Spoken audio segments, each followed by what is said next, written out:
Hello, and welcome to the Global Peace Foundation podcast. In this series, we will feature the areas of focus that the foundation is currently involved in, and we will invite experts and leaders to join us for a deeper discussion about the issues facing the human family and ongoing efforts around the world.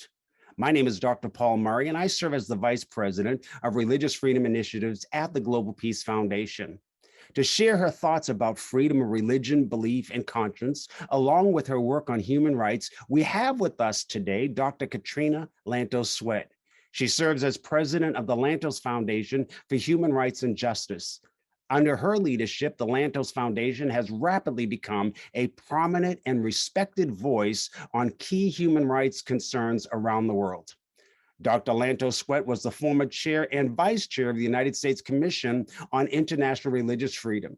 She also serves as co-chair of the inaugural International Religious Freedom Summit held in Washington, D.C. in July of 2021. Dr. Lantos-Swett currently serves as co-chair for the board of the Committee for Human Rights in North Korea and the Budapest-based Tom Lantos Institute. I'm excited to welcome Dr. Katrina Lantos-Swett to today's episode. I'm so honored and humbled to have Dr. Katrina Lantos-Swett with us, president of the Lantos Foundation. Good to see you, Katrina.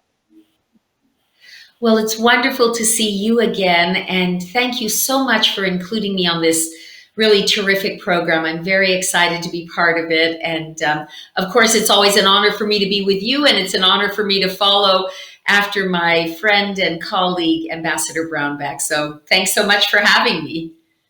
Well, thank you again for taking time out of your very busy schedule to join us. What I'd like to do is I'd like to pick up with a question I had just asked the ambassador. Could you share with us what freedom of religion and conscience means to you? You know, it's a big question. And in that sense, it's a hard question, but also a very easy question, I think, to answer. Because for me, religious freedom is the bedrock human right. It is the freedom to live your life in accordance with the dictates of your own conscience. And it's hard to imagine something more fundamental than that. Freedom of religion, conscience, and belief is essential to protecting and enabling so many of our other very cherished fundamental rights, things like freedom of speech, freedom of the press, freedom of association. And it also, I think, is a right that really goes to the inherent dignity of each and every human being. So I consider it foundational and fundamental. I don't really think you can have the other very important human rights that we cherish without them being undergirded by freedom of religion. Excellent. Thank you very much. You know, as we are continuing our program here with the Global Peace Convention and we're getting ready to move into our International Religious Freedom Roundtable, what is the most significant work that civil society can do in addressing religious freedom around the world?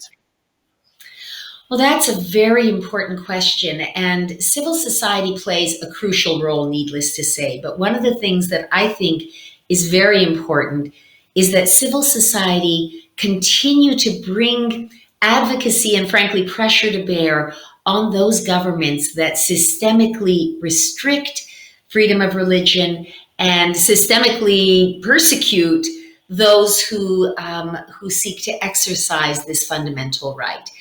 It is, through civil society that we see communities come together, that we see them organize, support one another.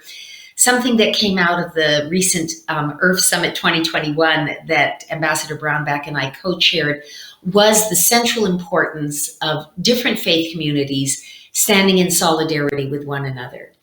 But I would say that at the end of the day, as important as the work of civil society is, much of the persecution comes either at the hands of oppressive governments or through the laissez-faire attitude, governments allowing bad actors within their society to persecute or attack other faith communities with impunity. And so in that sense, I think one of the really important things that civil society can and must do is to continue to bring pressure on governments, good governments like the United States, to have forward-leaning and proactive religious freedom policies, and pressure on bad governments by shining a spotlight on the abuses, by making sure that international media, international organizations, international judicial bodies are, really looking at the abusive situations that are taking place in many, many places in the world. So it's sort of a two-pronged effort, standing in solidarity with other communities of faith, and making it clear that, as was the motto of the Earth Summit, which just concluded a couple of weeks ago, we believe in religious freedom for everyone, everywhere, all the time. Excellent. That is so true. And we had a phenomenal summit, and now here we are with this convention. And you bring a lot to the table, Katrina. You served on the United States Commission on International Religious Freedom. Can you share with us the importance of USCIRF's annual report? Well, I'm a big fan of USCIRF's annual report, having served on the commission for 4 years and chaired it twice, and also served as vice chair. I think USCIRF plays an incredibly important role, and I'll tell you why. I used to say, and I still believe, that the USCIRF annual report really is the gold standard when it comes to identifying and explaining where are the trouble spots, if you will, around freedom of religion, conscience, and belief. The State Department, as your audience may be aware, also produces an annual report on religious freedom matters. But the difference is that the State Department is more constrained. They have to, of necessity, sort of balance the many competing interests, if you will, in US foreign policy. And so sometimes we find that the State Department report, no doubt as a result of influence and pressure from other elements within the State Department, is a little less willing to go out on a limb and, for example, call out a CPC country, a country of particular concern. That's kind of the statutory language used to identify the worst abusers of religious freedom. USCIRF, because it's independent, bipartisan, it has, if you will, more running room. It can really tell the truth. And so in that sense, I really believe that religious freedom advocates and activists around the world look to the USCIRF report as that gold standard. I think very often USCIRF sort of leads the way, and eventually the State Department and other entities of government sort of follow in the path that USCIRF has forged ahead. So I think it's really a very, very important report. And the other thing I would say is that it is a source of strength and encouragement to activists around the world when they see that the U.S. Commission on International Religious Freedom has recognized the circumstance they're dealing with, has called out a government that may be restricting or abusing a particular community's rights. They draw strength from that. It's one of the worst things in the world to be persecuted, to be marginalized, and to feel like the rest of the world pays no heed to what it is you are enduring and what it is you're suffering. And so to have this important and distinguished body recognize and articulate and call out the circumstances that these communities are facing is, I think, really strengthening to them. So I give the USCIRF report 2 thumbs up. I think it's very important, and I was very proud during the years I was there to be part of crafting it. Sure, that's great. I'm thinking about how small our world has become as a global community with connection, especially during COVID. We've learned all of these new mechanisms to communicate and stay on top of things.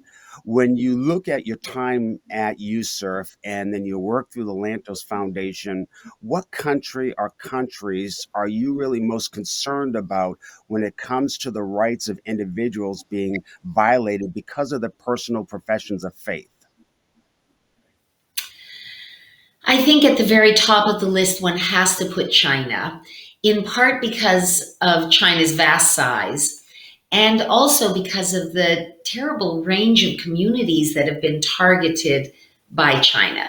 So we have, of course, the ongoing persecution and genocide of the Uyghur Muslims of the Xinjiang province.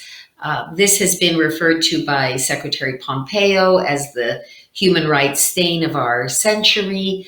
It's the largest peacetime sort of rounding up and imprisonment of a civilian population since the Second World War, and clearly one of the very grave human rights abuses taking place in the world today that focuses on the faith identity of the community being targeted.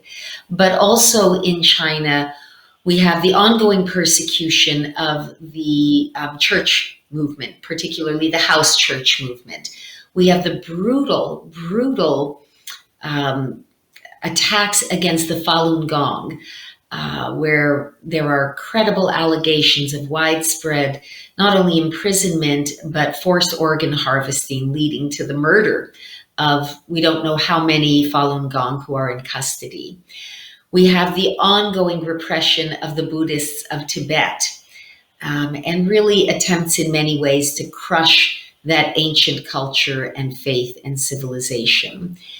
And then we have what is happening in Hong Kong, which may not at first blush seem like it directly implicates religious freedom. It's really more about crushing democracy and free press and sort of the autonomy, if you will, of Hong Kong.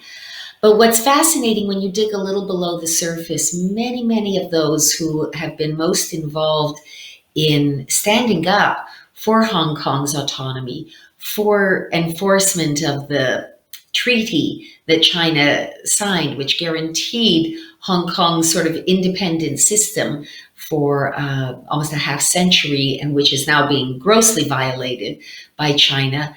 Many of those leaders themselves were people of faith.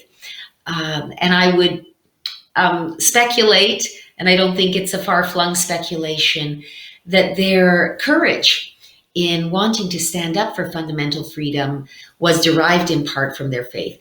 So I think, we have to put China at the top of the list. There's just no doubt about that. But there are many other countries. North Korea, in terms of, the brutality and the sort of massive way in which faith communities are suppressed, is one of the most egregious abusers. We have allies like Saudi Arabia. There are grave and honestly what must be described as systemic religious freedom abuses in Saudi Arabia. And there is also very serious targeting of individuals for their attempts to exercise their own belief convictions. So Saudi Arabia is a huge problem. We, of course, cannot overlook Iran. In Iran, you have grave persecution, not only of moderate or dissenting Muslims, but certainly of the Christian community. Anyone who converts to Christianity really is putting their freedom and possibly their lives at risk.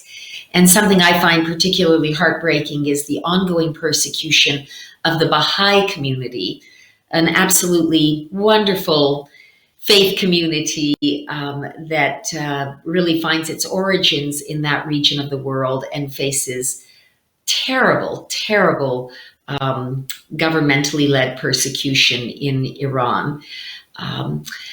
So there are a lot of places that we could look to, and I would be remiss if I didn't mention Pakistan, because in Pakistan we there too see the systemic, legally enforced and legally enshrined persecution against the Ahmadiyya Muslims. And the irony there is that if you look back over Pakistani history, some of the most distinguished people in the history of that country have been Ahmadiyya Muslims. Pakistan's first and I believe only Nobel Prize winner was an Ahmadiyya Muslim. The individual who sort of founded their judicial system when modern Pakistan was established, an Ahmadiyya jurist of great distinction. And yet we have legally enshrined persecution and discrimination against this community. So those are a few examples. I could give sadly many more, but those are certainly countries that would be at the top of my list. Sure, and it shows that there's a lot of work that still needs to be done, but also there's a lot of work that is being done. And I'm thinking in particular with your work leading the Lantos Foundation. When you look at the work that you are doing, what are one or two major concerns you have in addressing anti-Semitism around the world? Well, as you know, Paul, I'm the daughter of two Holocaust survivors. In fact, my late father, Tom Lantos, was the only survivor of the Holocaust ever elected to serve in the US Congress. And it really was the terrible, searing experiences of his youth that led him to become such a powerful advocate for human rights in the Congress. He founded the Congressional Human Rights Caucus, which, following his death, was reconstituted as the Lantos Commission on Human Rights of the US Congress. So for me personally, it's incredibly distressing and alarming to see the undeniable surge in anti-Semitism that we see globally, and including in the United States, which is particularly frightening and upsetting to me. I think that we have to be more vigilant than ever. We also need to be very honest with ourselves and recognize that we now are facing new versions of anti-Semitism, if you will. I sometimes call it the new anti-Semitism, which attempts to cloak itself as simply being a form of opposition to the policies of the government of Israel, which is, of course, perfectly legitimate. Anyone can be critical of the policies of any government, including our own, and that's a very important freedom. But what we see, which is disturbing and becoming increasingly pervasive, is that a kind of very militant anti-Zionism quickly bleeds into what can only be described as anti-Semitism. And I have sort of a three-part test that people can apply if they want to determine whether a particular attack constitutes legitimate criticism of another government, which is 100% okay, or whether it has morphed into something more dangerous and illegitimate, namely anti-Semitism. And that three-part test, you could call it the 3Ds if you want. The first is when people are criticizing or attacking, Israel or its policies, are they demonizing the country? Is it not just a matter of saying, hey, we disagree with that policy, but, and we think this policy should be followed. But is there this demonization? Are they calling, the nation of Israel, which I should point out is the only homeland for the Jewish people in the whole world, are they calling it a Nazi state, an apartheid state? Are there attacks that really demonize an entire nation? The second is what I call delegitimization. Do these criticisms attempt to call into question the very right to exist of one of the United Nations member states? So, if Denmark does something that we disagree with, they've had some very stringent immigration policies in recent years. Do people call for the dismantling of Denmark? They say, well, Denmark doesn't have a right to exist. No. We don't say that about countries engaged in horrible abuses, whether it's Pakistan or China or Iran. Nobody says, well, Iran doesn't have the right to exist. And yet, you often hear people basically challenging the very right to exist of the Jewish state. So that would be the second D. And then the third D would be the application of double standards. Is one country alone held to a sort of standard that no other country in the world is held to? We see this problem manifesting repeatedly in the UN Human Rights Council, where one country, Israel, is attacked and has resolutions brought against it on a basis vastly and wildly disproportionate to any other country in the world, and certainly any other democracy that basically protects fundamental rights, political rights, and civil rights for all of its citizens. So, demonization, delegitimization, and double standards, if those are present, I would argue that you're seeing what is really anti-Semitism that is being cloaked in another form. So I think we have to be very vigilant. I'll just close by saying my father is perhaps most famous for the quote that the veneer of civilization is paper thin. We are its guardians, and we can never rest. And I think that this really is true, not only as it relates to anti-Semitism, but frankly true as it relates to our defense of religious freedom for all people everywhere. There are constant attacks, there are constant threats. And so we have to kind of take upon ourselves that role as guardians, as those who are alert and standing, if you will, on the watchtower to defend these fundamental rights on behalf of all people. Dr. Katrina Lantos-Swett, thank you so much. What a way to close this conversation, so eloquently describing your father and what he stated. And I think it's very important that we all understand that as we move forward, that we must all stand together in addressing religious freedom. So we're so glad that you were with us today. Again, thank you so much.